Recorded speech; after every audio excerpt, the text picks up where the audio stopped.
Na década de 70, o mundo sofreu com a crise causada pelo aumento repentino no valor do petróleo. O evento ficou conhecido como o primeiro choque do petróleo, e foi a pior crise até a época, desde a Grande Depressão de 29. Nem o Brasil escapou dessa. O nosso país foi obrigado a implementar o programa Proálcool. Depois desse primeiro choque, ocorreram mais 3, e todos foram causados pelo mesmo grupo de países, a OPEP. E nesse vídeo, vou te contar mais sobre essa organização e todas as crises do petróleo.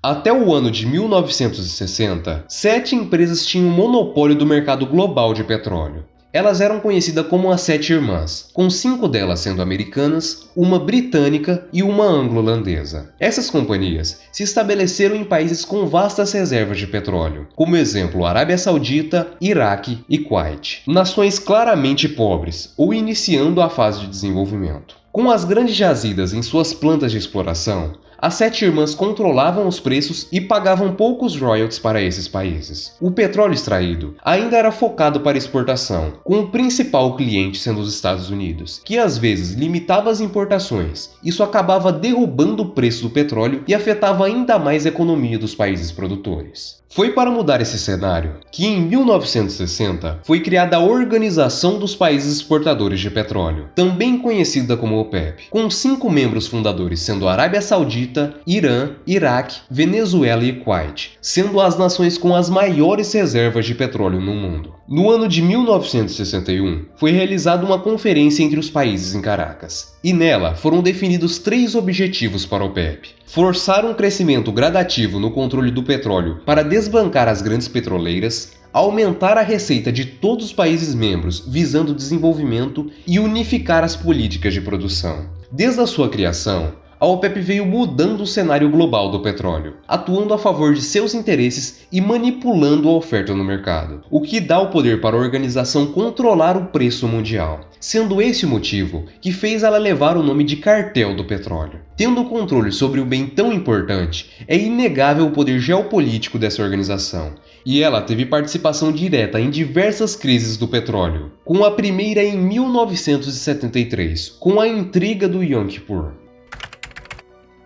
Desde a criação de Israel, a relação dos israelenses e seus vizinhos árabes tem sido bem conturbada. Em 1967, na intriga dos 6 dias, Israel saiu vitorioso e expandiu seu território em áreas egípcias e sírias. Então, em 1973, os países que tinham sido derrotados voltaram a atacar, com o intuito de dominar áreas na região do Canal de Suez, um dos canais de conexões mais importantes do mundo. Como 2 contra 1 é apelação, e Israel está em uma posição geopolítica importante no Oriente Médio, os Estados Unidos decidiram ajudá-los. O apoio militar dos americanos chegou a mais de 2 bilhões de dólares. Mas as nações árabes vizinhas viram isso com maus olhos, então os membros da OPEP decidiram organizar um boicote contra todas as nações que apoiassem as causas dos israelenses. Amigo, tá achando o que no preço da gasolina? Como é, amigo? Tá cara a gasolina? Amigo, por mim subia para R$30, só assim evitava desses pobres ficar andando por aí de carro e eu andava sozinho nas ruas.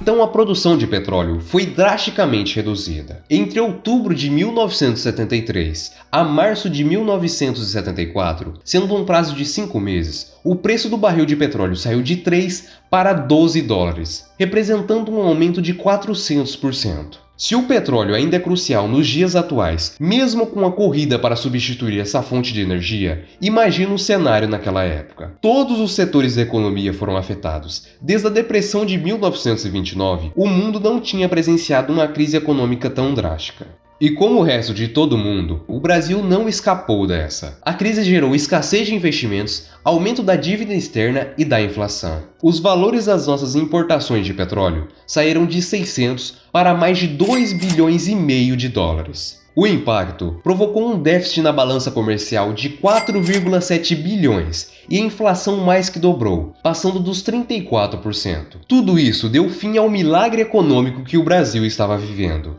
E para reverter esse cenário, foi criado o programa Proálcool, que incentivava a produção de etanol para substituir o petróleo. A renda dos países do Golfo Pérsico saiu de 23 para 140 bilhões de dólares, sextuplicando os valores. E esse cenário ficou conhecido como o primeiro choque do petróleo.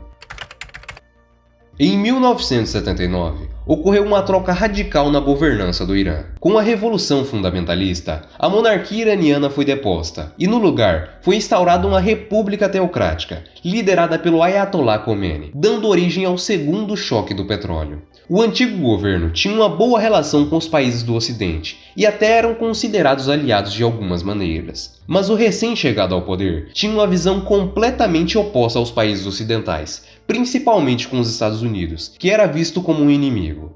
Como consequência dessa revolução, a produção de petróleo foi seriamente afetada, sendo praticamente zerada. E como o Irã era o segundo maior produtor na época, o preço do barril explodiu, chegando a $40. E para piorar, o Irã começou um conflito com o Iraque, outro grande produtor de petróleo. E novamente o Brasil foi bastante afetado. Antes mesmo da crise chegar, o cenário interno já era preocupante, principalmente pelos gastos colossais que estavam sendo feitos por parte do governo em obras. Em 1991, se teve o início da intriga do Golfo, e o efeito colateral foi o terceiro choque. Isso teve até uma breve relação com a crise anterior. Você lembra que eu falei que o Irã teve uma intriga com o Iraque e tinha os americanos como inimigos? Tendo esse cenário em vista, o tio Sam e outros países decidiram apoiar o Iraque, que aproveitou e se fortaleceu. Então, em 1991, decidiu anexar o Kuwait a seu território, que foi facilmente dominado. Mas a partir desse momento, os norte-americanos decidiram intervir na situação e expulsar os iraquianos.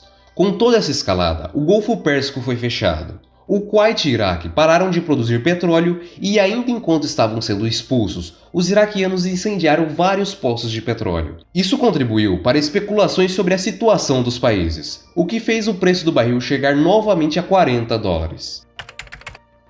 No ano de 2008, ocorreu uma das maiores oscilações no preço do petróleo. O valor estava subindo gradativamente e atingiu pela primeira vez a marca de $100. E em seguida, teve quase 6 meses de recordes diários, passando dos $147. Tudo isso foi puxado pelo aumento da demanda dos países emergentes e tensões causadas pelo Irã. Mas depois desses recordes históricos, o preço caiu drasticamente com a crise financeira mundial. Como visto em todas as crises envolvendo o petróleo, algum membro da OPEP estava diretamente envolvido. Hoje, ela conta com 13 membros, que foram aderindo à organização ao longo do tempo, e quando somados, representam mais de 78% das reservas de petróleo de todo o planeta, aproximadamente 40% da produção global e 60% de todas as exportações. Mas como nem tudo são flores, a OPEP também enfrenta problemas. Alguns países como o Equador, Indonésia e Catar saíram da organização. Não existe um consenso mútuo sobre a política de produção de cada país, e conflitos e desavença entre os membros é algo comum, como ocorreu no segundo e terceiro choque. Também vemos o mundo na corrida por fontes renováveis, que irá diminuir a importância do petróleo. Mesmo assim, dependemos muito dele, e ainda com problemas, a OPEP consegue interferir no preço do petróleo. Você já ouviu falar no projeto Radan? Ou na teoria da proteção do capital mineral? Eu aposto que não. Como é, amigo? Primeiramente, se inscreva no canal e fique com o vídeo sobre o que não te contaram sobre a riqueza mineral do Brasil. Lá eu explico tudo.